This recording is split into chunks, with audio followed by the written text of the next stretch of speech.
Sebelum nonton, jangan lupa like, subscribe, dan tekan tombol lonceng. Selamat menyaksikan.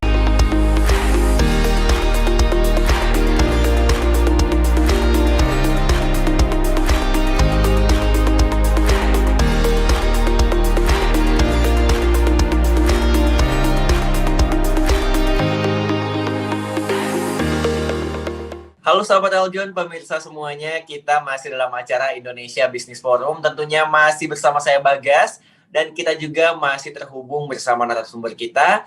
Di sini ada Bapak Benny Cuaca, beliau merupakan Direktur Eljon Academy Divisi Productivity and Performance Mentoring. Halo Pak Benny.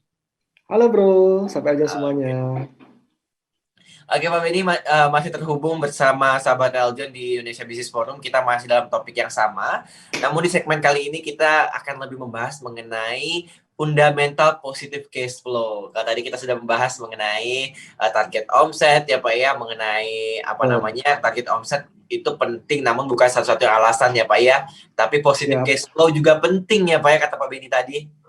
Siap bro. Nah, kali ini kita akan membahas itu Pak Benny. Apa itu positive cash flow Pak Benny menurut Bapak?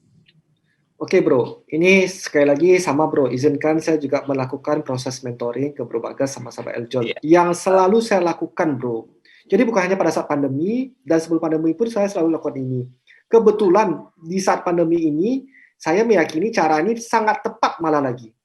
Nah kebetulan ya bro, nah oke kita mulai ya Bro Bagas ya. Lihat Bro Bagas, cara saya melakukan proses membuat pendekatan achieve. Achieve itu mencapai target positive cash flow. Oke. Tapi kalau achieve target positive cash flow, Bro Bagas, saya berani menggaranti bro. Dengan cara menggunakan pendekatan saya yang nanti akan saya jabarkan. Tapi kalau achieve target omset, di tengah-tengah tahun ketidakpastian ini, bukan tidak bisa, tapi sulit.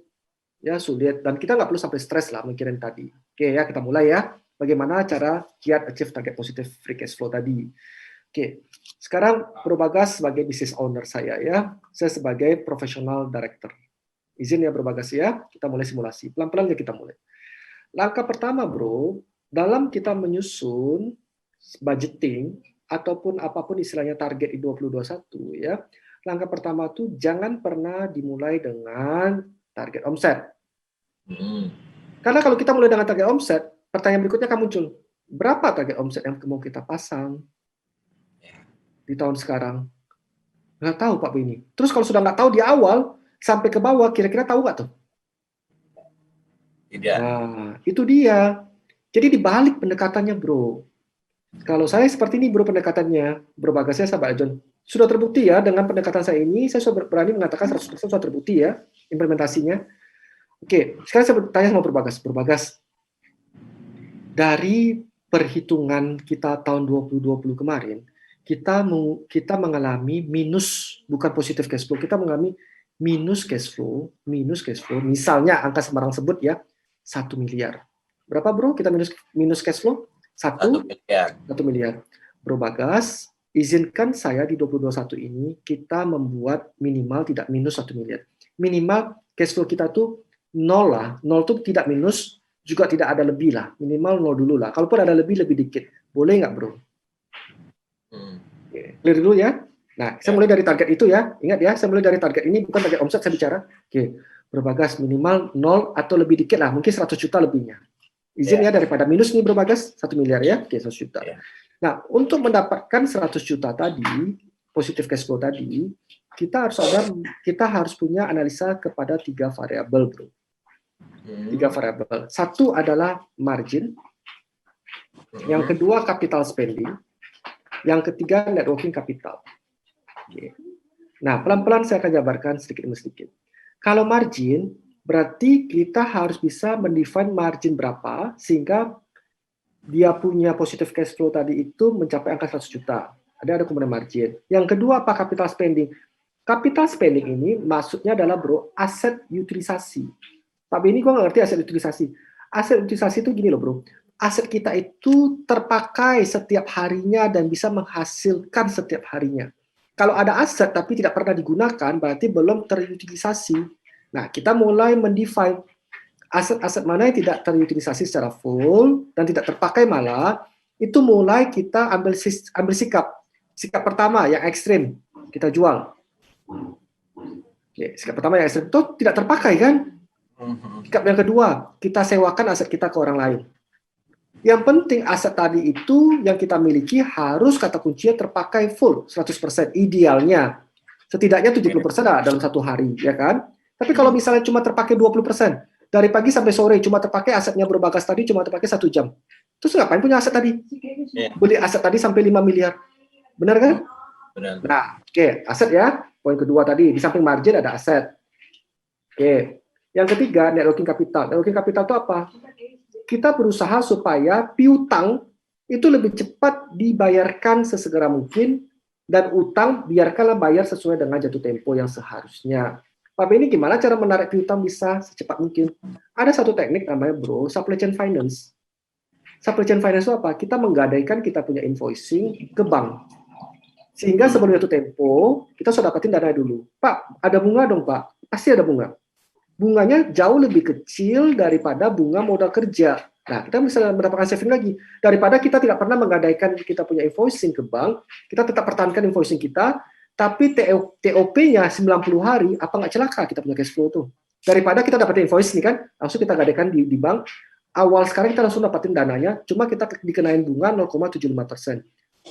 Nah, itu salah satu cara mempercepat piutang. Nah, utangnya kita atur lah supaya tetap bisa bayar sesuai dengan jatuh tempo. Jangan kita tidak bayar utang ya ke vendor. Itu nggak boleh loh. Kalau sudah nggak bayar sekali, 2 kali, 3 kali, 4 kali, orang sudah nggak trust lagi sama kita. Kalau sudah nggak trust, nggak ada bisnis loh. Yeah. Nah, nampak Bro Bagas ada 3 tadi yang saya lakukan. Oke. Ada margin. Margin tentu saja berhubungan dengan revenue kurang cost. Benar nggak Bro? Yeah. Betul, setuju Pak. Nah, revenue kan tadi, tapi terakhir nih, saya tentukan dulu marginnya mau berapa. Yang kedua aset, benar nggak Bro? Aset tadi harus terpakai, ya kan? Yang ketiga, piutangnya kalau bisa kita percepat. Nah, 3 ini dulu deh. Ada inventory. Kalau inventory itu jangan sampai kita punya stok untuk banyak di gudang. Kita beli secukupnya saja dulu. Nah, so 3 poin ini ya.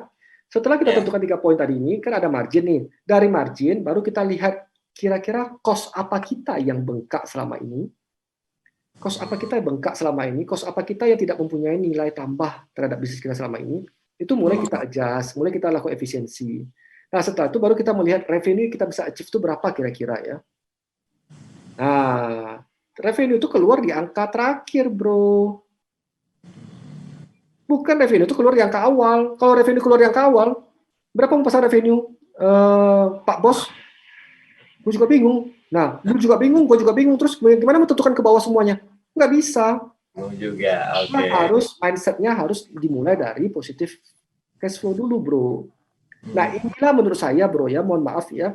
Selama ini yang saya lihat ya, workshop, training, apapun segala macam ini, saya nggak tahu ya, kenapa rata-rata ya selalu dimulai daripada omset. Nah, kalau sudah masuk zaman sekarang ini, ayo, saya mau tanya nih, yang menentukan dari omset.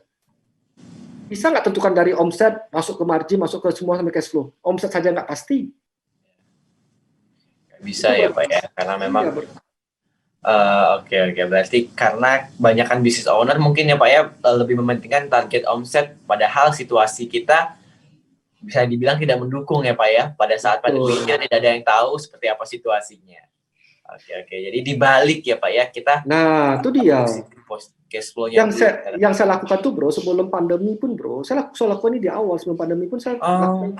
Karena kenapa? Karena saya mempercayai bisnis itu adalah positif cash flow, free cash flow yang saya percayai. Saya tidak mempercayai bisnis itu omset. Nah, dari pas kebetulan masuk pandemi ini, menurut saya, kalau bisnis owner mau coba cara ini Bro, semoga bisa membantu para bisnis owner dan sahabat dan semuanya Bro Bagas. Oke. Bisa dibilang berarti dulu Bapak sudah menggunakannya sebelum ada pandemi ya Pak. Namun saat pandemi rasanya sangat cocok ya Pak ya dengan metode ini ya. Oke. Berarti kita target omset itu bisa dibilang bukan tidak penting ya Pak ya, tapi di nomor 2 kan aja ya Pak ya. Tapi nggak apa-apa gitu ya Pak kalau menentukan target omset gitu ya Pak. Nah, kalau seandainya setelah kita tentukan margin, tentukan cost, terus ternyata revenue-nya juga nggak bisa sanggup mencapai itu, ya sudah, revenue-nya kita sesuaikan dengan kesanggupan market saat ini, berapa misalnya. Oke, cost-nya kembali kita adjust. Tapi kan kita sudah punya pegangan di bawah. Ada aset utilisasi, ya kan? Ada aset tadi, ada net working capital. Jadi banyak poin yang bisa kita improve. untuk mencapai positive cash flow. Karena dengan positive cash flow, no life. Itu poinnya. Jadi bukan hanya di era pandemi, nggak pandemi Bro Bagas. Nggak pandemi pun, kalau hanya omset yang dikejar, tapi bukan cash flow yang dikejar, maka kalau nggak ada darah dalam tubuh perusahaan tadi, tidak akan ada kehidupan dalam perusahaan tadi. Nah, itulah mindset-nya harus dipahami baik-baik Bro Bagas, para business owner semuanya ya, sahabat Eljon, para profesional juga. Oke, berarti untuk di awal tahun 2021 ini rasanya mungkin kita masih fokus ya Pak ya mengenai positive cash flow saja ya Pak ya. Betul Bro. Dan ini juga sudah Pak Benny lakukan sendiri ya Pak ya, sudah qualified gitu loh. Betul Bro. Oke. Nah jadi target omset rasanya akan hanya membuang-buang waktu kita saja ya Pak ya sebagai business owner dan juga membuat stres mungkin ya Pak ya karena kita bingung menentukan target omsetnya berapa. Oke. Target omsetnya kita tidak tahu berapa karena kita tidak tahu situasinya juga sehingga breakdown ke bawahnya juga bingung nih ya Pak Benny. Nah, itu dia.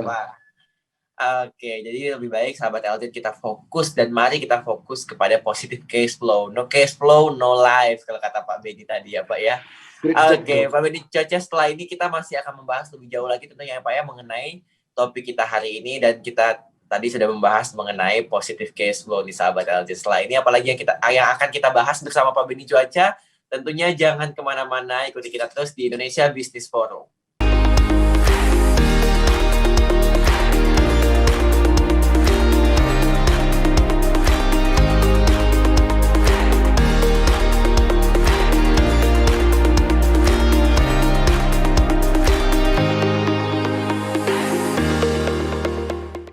Halo Sobat Eljon semuanya, jangan lupa untuk like video ini dan juga subscribe Eljon TV ya, sekarang juga.